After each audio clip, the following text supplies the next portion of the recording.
Chapter 5 of The House on the Borderland. This recording is in the public domain. Recording by Alan Winterroud. The House on the Borderland by William Hope Hodgson. Chapter 5 The Thing in the Pit. This house is, as I have said before, surrounded by a huge estate, and wild and uncultivated gardens. Away at the back, distant some 300 yards, is a dark, deep ravine, spoken of as the Pit by the peasantry. At the bottom runs a sluggish stream so overhung by trees as scarcely to be seen from above. In passing, I must explain that this river has a subterranean origin, emerging suddenly at the east end of the ravine, and disappearing as abruptly beneath the cliffs that form its western extremity.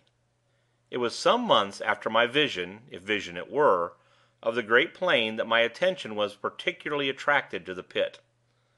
I happened, one day, to be walking along its southern edge, when, suddenly, several pieces of rock and shale were dislodged from the face of the cliff immediately beneath me, and fell with a sullen crash through the trees.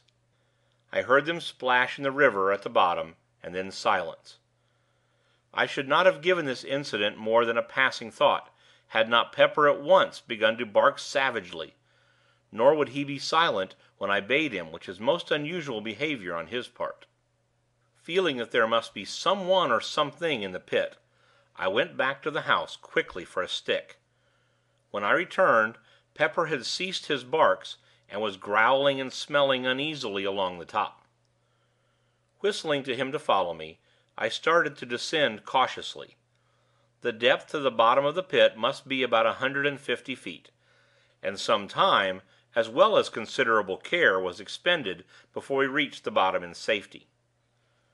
Once down, Pepper and I started to explore among the banks of the river.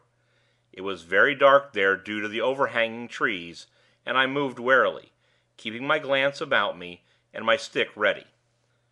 Pepper was quiet now, and kept close to me all the time. Thus we searched right up one side of the river, without hearing or seeing anything. Then we crossed over, by the simple method of jumping, and commenced to beat our way back through the underbrush. We had accomplished, perhaps, half the distance, when I heard again the sound of falling stones on the other side, the side from which we had just come. One large rock came thundering down through the tree tops, struck the opposite bank, and bounded into the river, driving a great jet of water right over us. At this, Pepper gave out a deep growl, then stopped and pricked up his ears. I listened also. A second later, a loud, half-human, half-pig-like squeal sounded from among the trees, abruptly about halfway up the south cliff. It was answered by a similar note from the bottom of the Pit. At this, Pepper gave a short, sharp bark, and, springing across the little river, disappeared into the bushes. Immediately afterward, I heard his barks increase in depth and number, and in between there sounded a noise of confused jabbering. This ceased, and in the succeeding silence there rose a semi-human yell of agony. Almost immediately, Pepper gave a long-drawn howl of pain, and then the shrubs were violently agitated, and he came running out with his tail down, and glancing as he ran over his shoulder. As he reached me, I saw that he was bleeding from what appeared to be a great claw wound in the side that had almost laid bare his ribs. Seeing Pepper thus mutilated, a furious feeling of anger seized me, and whirling my staff I sprang across, and into the bushes from which Pepper had emerged. As I forced my way through, I thought I heard a sound of breathing. Next instant I had burst into a little clear space, just in time to see something, livid white in color, disappear among the bushes on the opposite side. With a shout I ran toward it, but though I struck and probed among the bushes with my stick, I neither saw nor heard anything further, and so returned to Pepper. There, after bathing his wound in the river, I bound my wetted handkerchief around his body, having done which we retreated up the ravine and into the daylight again. On reaching the house, my sister inquired what had happened to Pepper, and I told her he had been fighting with a wildcat, of which I had heard there were several about. I knew it would be better not to tell her how it had really happened, though to be sure I scarcely knew myself, but this I did know, that the thing I had seen run into the bushes was no wildcat. It was much too big, and had, so far as I had observed, a skin like a hog's, only of a dead, unhealthy white color. And then it had run upright, or nearly so, upon its hind feet, with a motion somewhat resembling that of a human being. This much I had noticed in my brief glimpse, and, truth to tell, I felt a good deal of uneasiness, besides curiosity, as I turned the matter over in my mind. It was in the morning that the above incident had occurred. Then, it would be after dinner, as I sat reading, that, happening to look up suddenly, I saw something peering in over the window ledge, the eyes and ears alone showing. "A pig, by Jove!" I said, and rose to my feet. Thus I saw the thing more completely, but it was no pig. God alone knows what it was. It reminded me vaguely of the hideous thing that had haunted the great arena. It had a grotesquely human mouth and jaw, but with no chin of which to speak. The nose was prolonged into a snout. Thus it was that, with the little eyes and queer ears, gave it such an extraordinarily swine-like appearance. Of forehead there was little, and the whole face was of an unwholesome white color. For perhaps a minute I stood looking at the thing with an ever-growing feeling of disgust, and some fear.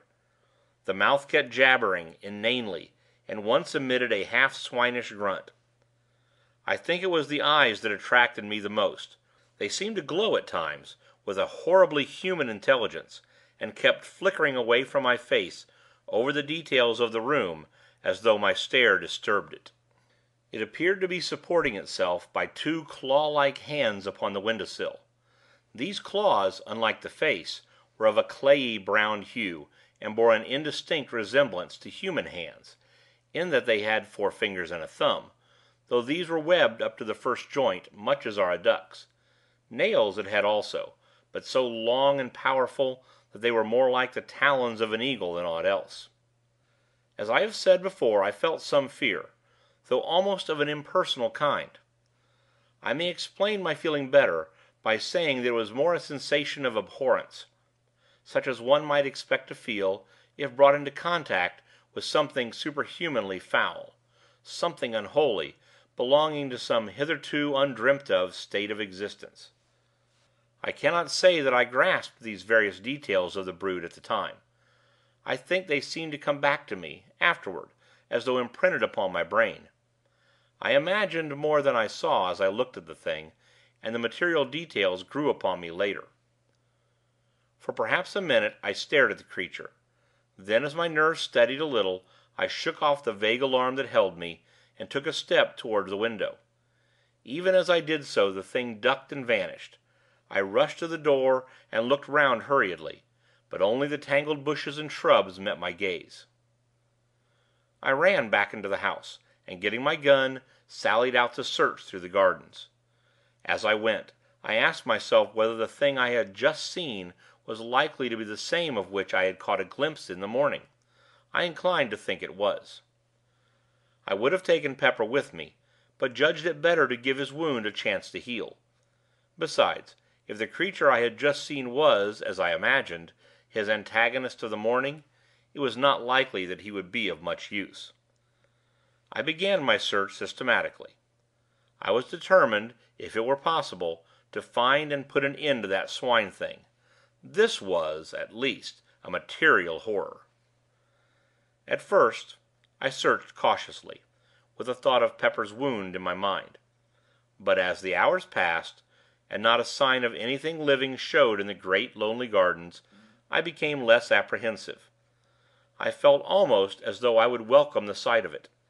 Anything seemed better than this silence, with the ever-present feeling that the creature might be lurking in every bush I passed. Later I grew careless of danger, to the extent of plunging right through the bushes, probing with my gun-barrel as I went. At times I shouted, but only the echoes answered back. I thought thus perhaps to frighten or stir the creature to showing itself.